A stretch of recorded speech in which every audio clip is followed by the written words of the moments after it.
부가조건부 승낙의 문제점 이렇게 돼 있죠. 자, 그래서 이거는 청약에 변경하는 승낙의 효과와 문제점이라고 하는 그 오원석 교수님이 쓰신 논문의 일부분입니다. 그래서 요 논문의 실제로는 19페이지 거의 20페이지 정도 되는데 앞단에 있는 그 내용은 우리가 누구나 다 알 수 있는 내용들일 거예요. 계약은 뭐야?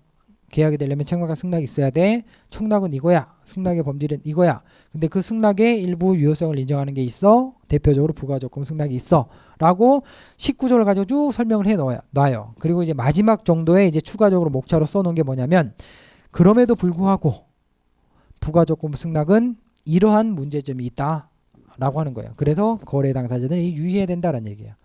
그러니까 이 유명하신 교수님이 쓰신 논문도 결국은 관련된 규정을 최대한 풀어놓고 해석을 하고 그 다음에 그 논문의 실질적인 가치는 이제 이런 부분들인 거죠. 그렇죠?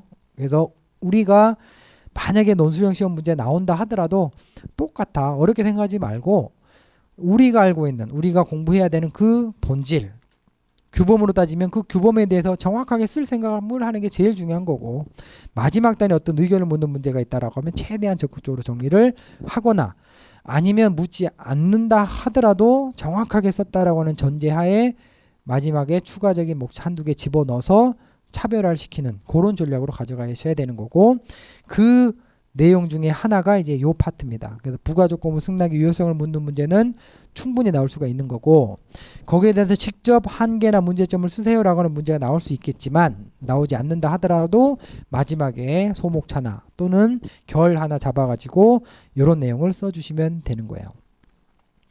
1번 실질적 변경 조건의 결정에 따른 어려움. 그래서 부가조건부 승낙의 유효성은 CISG 19조를 가지고 설명을 합니다. 그래서 19조 1항에는 원칙적인 내용이잖아요. 부가조건부 승낙은 이른바 원청약에 대해서 제한을 가하거나 추가 수정을 가한 것은 유효한 승낙으로 보지 아니한다. 원청약에 대한 거절이며 새로운 청약으로 보겠다라고 하는 게 19조 1항이에요.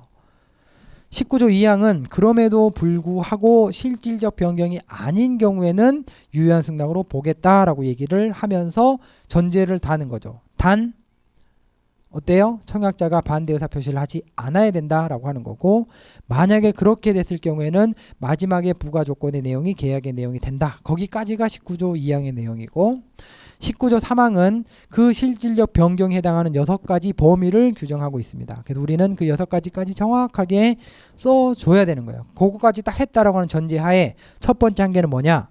실질적 변경 결정이 어렵다. 그러니까 19조 3항에 나와 있는 6가지의 실질적 변경에 대한 기준이 있지만 그건 어떻게 케이스별로 판단해야 될 문제인 거죠. 이 케이스가 실질적 변경에 해당되냐 또는 되지 않느냐는 사실관계에서 판단의 문제가 되기 때문에 어렵다란 얘기예요. 그래서 여기 나와 있는 것처럼 하나 둘 셋 네 번째 줄 3항에는 예시되어 있지 않지만 청약의 조건을 실질적으로 변경시킬 수도 있는 대표적 조항인 통합 조항이다. 이게 통합 조항이라고 하는 게 완전 합의 조항인 거예요. 그래서 19조 3항을 해석해서 유효성을 판단해 이렇게 하는 것보다 어떻게 하면 된다? 완전 합의 조항을 삽입해가지고 명확하게 문서화된 것만 계약의 내용으로 하겠다라고 하시면 된다는 얘기예요. 실질적 변경이라고 하는 개념이 어려우니까. 두 번째, 매도인의 투기 가능성이 있다라는 얘기예요. 투기 가능성이 있다.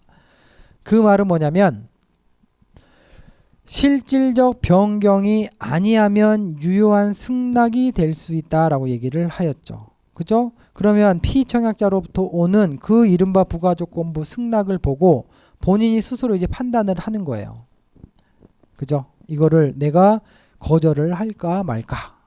왜냐하면 내가 거절을 만약에 안 하면 유효한 승낙이 될 수 있는 거고 내가 거절을 하게 되면 원래 나의 청약이 계약의 내용이 되는 거죠. 그렇죠? 그러니까 그렇게 받으면 내가 이제 이른바 고민을 하게 되는 거예요. 이거를 해야 되나 말아야 되나.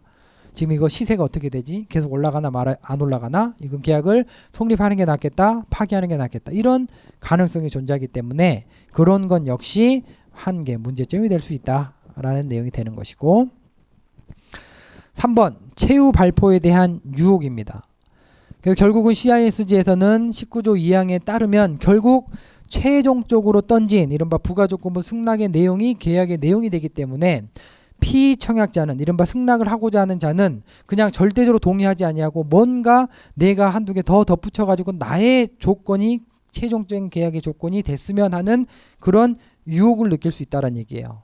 그러면 청약의 그러니까 계약의 본질인 경상의 원칙이라고 하는 부분들에 대해서 항상 어떤 판단의 영역에 남아있는 문제가 생기는 거죠. 그렇죠?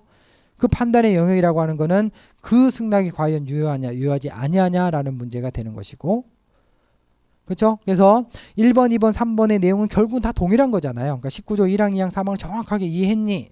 거기에 나오는 한계는 뭐냐면 결국 그 유효성을 인정할 수 있느냐 없느냐의 문제인 거고, 그 문제와 관련해서 실질적 변경의 범위를 적용할 수 있느냐 없느냐 문제, 그 다음에 어떤 여력을 주기 때문에 매도인이 그러니까 매도인으로 하여금 반대할 수 있는 기회를 주기 때문에 매도인 입장에서는 어떤 투기 가능성에 대한 유혹을 느낄 수가 있고, 세 번째로는 그냥 절대적으로 동의하면 되는데 나의 조건을 계약의 내용에 대기로 하는 어떤 유혹에 의해서 부가적금 승낙을 하고자 하는 그런 유혹을 느낄 수 있다. 그런 얘기입니다.